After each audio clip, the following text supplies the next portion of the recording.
Welcome back to the channel, and have I got something good for you today? Let me begin by asking a question. Do you like endgame content? Do you like absolutely devastating the battlefield? Do you like melting bosses as if they're not even there? If the answer to any of those questions is yes, then this is the build for you.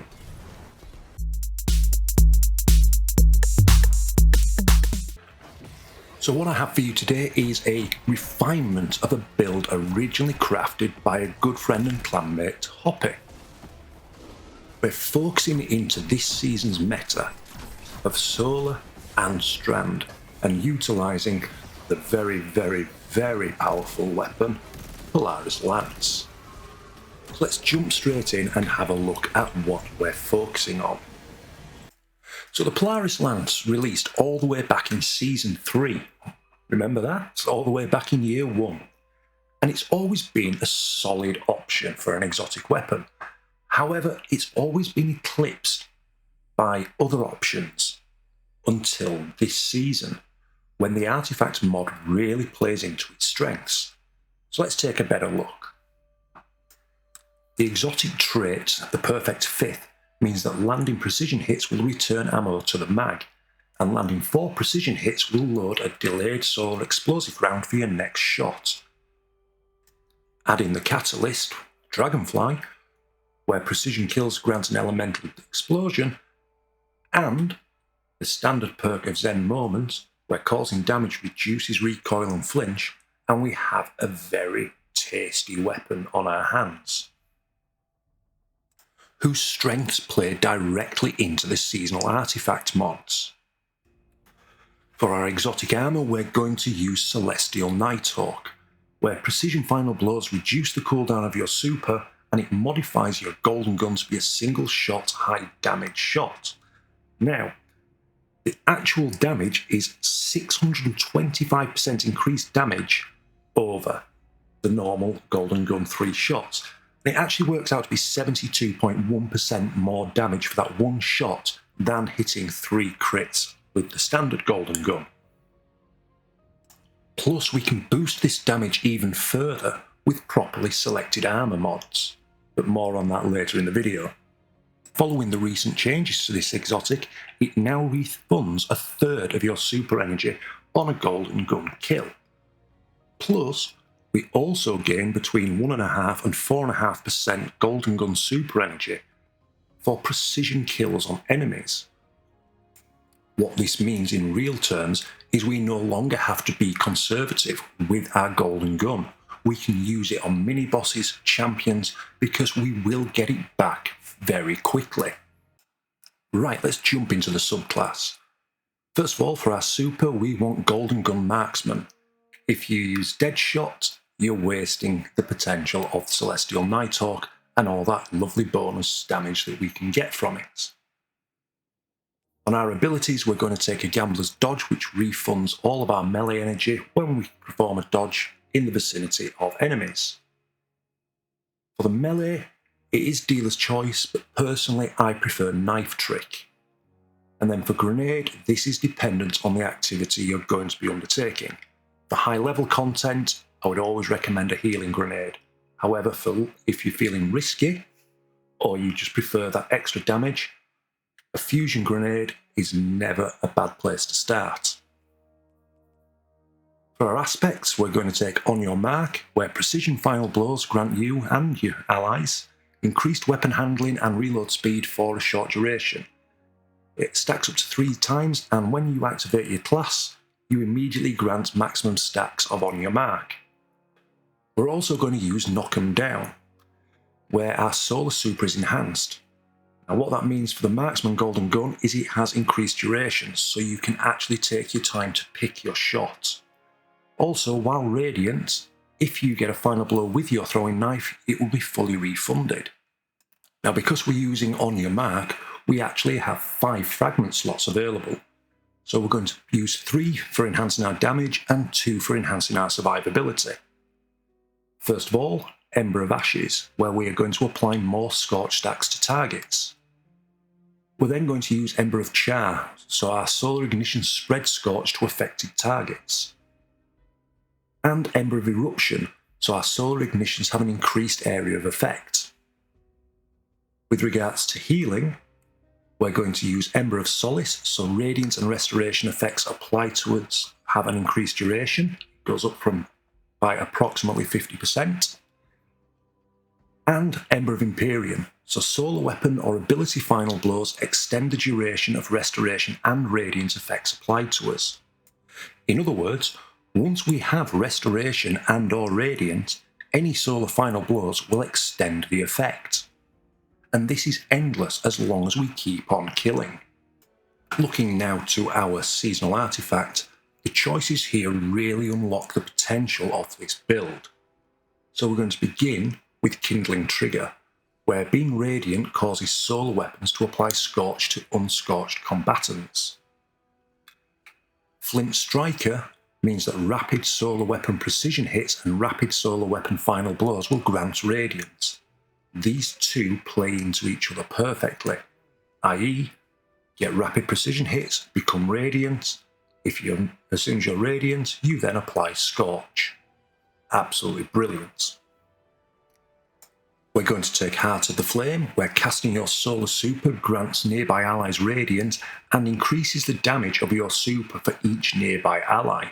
This is the key here. So if you're near your allies, you get a boost to your super damage. Couple that with the boosted damage from Celestial Nighthawk, and we're cooking on gas. Next, we're going to take Revitalizing Blast, where causing damage with a solar ability weakens champions and bosses for a short duration. And we're going to take Rays of Precision, so while we're radiant, solar precision final blows will cause combatants to ignite. We're also going to use Unraveling Orbs, so where we pick up an Orb of Power, our strand weapons gain Unraveling rounds, and we're going to couple that with Horde Shuttle, where damaging unravelled targets with a weapon will cause threadlings to spawn. From Whence You Came is a good option for any activity where you're facing Taken or Scorn combatants. And finally, Wished Into Being will generate additional orbs for any ability final blows when your super is almost fully charged. When selecting your armour, you want to prioritise resilience, discipline, mobility and intellect in that order. Strength is nice to have, and recovery is irrelevant due to the effects of restoration that we will be applying to ourselves. Now let's look at the mods we're going to take into this build. On the helmets, to start with, we will take a Harmonic Siphon so that rapid solar weapon final blows will create an Orb of Power. Because this build is aimed at endgame content, we should be using a Healing Grenade. However, if you are going into lower level content and you're using something like the Fusion Grenade, feel free to switch this next perk out. So we're taking Hands On, where we gain bonus super energy from melee kills, purely because the Healing Grenade has no offensive capabilities. If you are using a damage grenade over the healing, switch Hands On out for Ashes to Assets. We're also taking a Heavy Ammo Finder, where we have an increased drop rate of heavy ammo and primary exotic weapons, such as, I don't know, say the Polaris Lance, have an increased chance of finding it.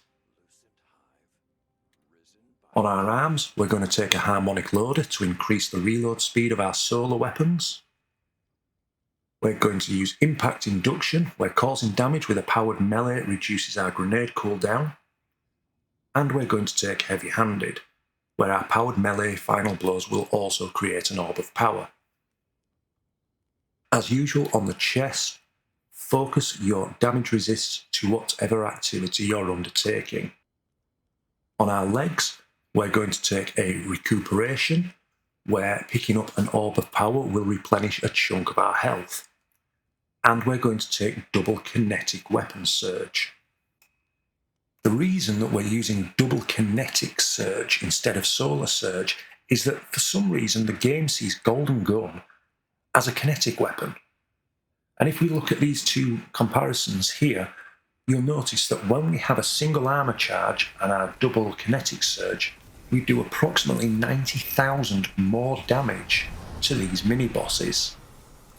So the last couple of mods are on our class item, and we're going to use a bomber, which reduces grenade cooldown when we use our class ability, powerful attraction to automatically collect nearby orbs when we use our class ability, and a reaper, where we'll spawn an orb of power if we get a kill within 10 seconds of using our class ability.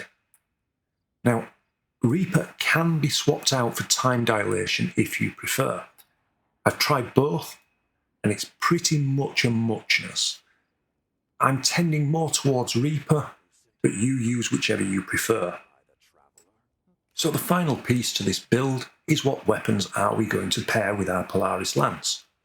Now, as you've probably guessed, because it's always my recommendation, in our kinetic slot I would recommend Scatter Signal. This is purely because it is a rapid fire beast of a strand weapon. With overflow and controlled burst, you cannot really beat it. However, there are some other options available, such as the Naim's Lance from the Warlord's Ruin Dungeon, Swordbreaker from Crota's End, this season's Supercluster Shotgun, the Volta Bracket Sniper Rifle is also a solid option, and less so until its return. But there are options. However, kinetic slot, we want a strand special. Whichever you prefer, but trust me, Scatter Signal is the daddy here. And then, in our heavy slot, I personally love Apex Predator with Reconstruction, Bait and Switch. However, there are other solid options out there, such as Fixed Odds. If you have the Feeding Frenzy Incandescent roll, you really can't go wrong. There is Avalanche, if you were lucky enough to drop a Rewind Incandescent, again, very solid ad clearing choice.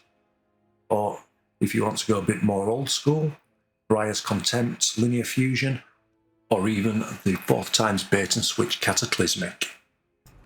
Okay, are you ready for one of the most difficult, perplexing, mind-bendingly difficult gameplay loops you've ever heard of in your life? Really? Ready? Step 1. Equip Polaris Lance. Step 2. Shoot enemies in the face. Return to step 1. All joking aside, it really is that simple. Use your Polaris Lance and just go to town. If you're being injured, throw a healing nade at your feet, carry on shooting. When you pick up an orb of power, switch to your Scatter Signal or other strand weapon and just spray it around to spread unravelling into the horde. Then carry on firing with your Polaris Lance. Barrier champions and unstoppable champions will both just melt. And bosses don't fare much better either. Just look at how we're chunking this GM boss, using nothing but primary. So there we have it. Hoppy's Nuclear Knife Talk, refined and polished by yours truly, DJ Immortal. If you're interested in more Destiny 2 builds, drop a like and subscribe. It really would be appreciated. But until next time, I hope you have a fantastic day.